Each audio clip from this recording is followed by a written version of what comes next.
बहुत बहुत शुक्रिया कि आप सभी आज इस अवसर पे यहां इकट्ठा हुए। सबसे पहले मैं टूल कमेटी का धन्यवाद करता हूं, जिन साथियों ने ये प्रयास किया, अनीश खटकर जी, हरिकेश जी, कैप्टन देव जी, कैप्टन भूपेंद्र जी, अनीता जी, पूनम जी और आपकी पूरी टीम। सबसे पहले तो धन्यवाद कि आप लोगों ने ये प्रयास किया जिससे उस क्रांति की यादें ताजा रह सकें। जींद की इस वीर भूमि को, जिसमें मुझे भी पैदा होने का सौभाग्य मिला, उसको नमन करते हुए इन शहीदों को, जिन्होंने तानाशाह सरकार के हलक में हाथ डाल के अपना स्वाभिमान खींच लिया, इन शहीदों को नमन करते हुए और आप सभी किसान पुत्रों को, धरती पुत्रों को हाथ जोड़कर प्रणाम करते हुए अपनी बात की शुरुआत करता हूं। समझने की बात यह है कि हमारे साथ इंसाफ सिर्फ अभी नहीं हो रहा। हमारे साथ इंसाफ सिर्फ ये नाइंसाफी सिर्फ इस आंदोलन में नहीं हुई। आपके और हमारे साथ, आम घरों के लोगों के साथ ये नाइंसाफी रोज होती है, हर रोज होती है। बस ये है कि जब कहते हैं कि जब पानी सर के ऊपर चला जाए तो फिर हाथ मारने के अलावा कोई चारा नहीं रहता। हमारे बच्चों को ना अच्छे स्कूल मिलते हैं ताकि वहां पढ़ के अच्छी जगह चले जाएं, ना हमें बिजली मिलती अपने खेत में, ना हमको नौकरी मिलती अपने बच्चों के लिए। ये किसानों के बच्चे अपनी पूरी जिंदगी कुर्बान करना चाहते हैं, सीमा के ऊपर की जान देना चाहता हूं इस देश के लिए। ये सरकार कहती है कि 4 साल बाद रिटायर हो जाना। जब खाद मांगने जाओगे खाद नहीं मिलेगी, जब फसल का रेट मांगने जाओगे फसल का रेट नहीं मिलेगा, जब फसल खराब हो जाएगी तो मुआवजा नहीं मिलेगा। आपके साथ हर पल इंसाफ इस सरकार ने छीन लिया। आपसे नाइंसाफी होती रही हर पल, और अभी भी होती है।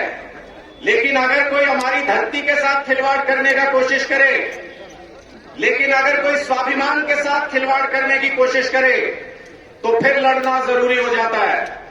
और ये जो लड़ाई जिसकी आज याद में यहां पे बैठे, ये लड़ाई भी ऐसी ही लड़ाई थी। आपसे आपकी जमीन छीनना चाहते थे, आपका स्वाभिमान छीनना चाहते थे। कहते हैं कि स्वाभिमान पे आ जाए तो टकराना जरूरी है, जो जिंदा हो तो जिंदा नजर आना जरूरी है। ये वही लड़ाई थी। ये 19 शहीदों के लिए आज यहां पर हम इनको नमन करते हुए एक श्रद्धांजलि स्थल बना रहे हैं। इनको याद करें, इनकी कहानियां सुनाई जा सकें।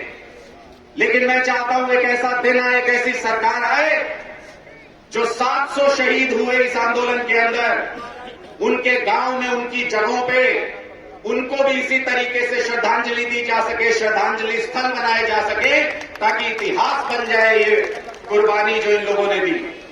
और किस लिए कुर्बानी दी? ये कुर्बानी सिर्फ और सिर्फ इसलिए दी ताकि हमारे बच्चों का भविष्य सुरक्षित रह सके। इस कुर्बानी का नतीजा नहीं मिला अभी तक। मैं आपको सावधान करना चाहता हूं। जो भी मांग लेके आप वहां बैठे थे, मुझे आज भी याद है वो दिन अरविंद केजरीवाल जी के घर पे सारी रात तमाशा चला था। सारी रात जब किसान दिल्ली के बॉर्डर पे पहुंच गए थे, केंद्र सरकार ने ये कहा कि सारे स्टेडियमों को, मुझे ये कहा जा रहा है कि राजनीतिक बात नहीं करें। जी बिल्कुल नहीं करूं, 1% भी नहीं करूं। जहां किसानों की बात होगी, अगर वहां राजनीति करूं तो डूब के मर जाऊं, नहीं करूंगा बिल्कुल भी। लेकिन आपको समझने की बात है, मैं इसलिए कह रहा हूं कि क्या क्या साजिशें हुई थी। मैं उस रात का गवाह हूं, इसलिए बता रहा हूं। उस रात को केंद्र सरकार की तरफ से यह कहा गया, तारी सरकार भंग कर देंगे, तुम आके सरकार नहीं चला पाओगे एक दिन के लिए भी। तो किसी को तो आज भी स्टैंड ले रहे हैं ना, किसी को तो स्टैंड लेना था। केजरीवाल जी ने कहा था चाहे फांसी दे दे, ये कलम तोड़ दी, साइन नहीं करूंगा इस फाइल के ऊपर जिसको कह रहे हैं स्टेडियमों को जेल बना दो। मैंने इसलिए इस बात का जिक्र किया, आप ये मत समझना मैं राजनीति कर रहा हूं, अपनी पार्टी की बात कर रहा हूं।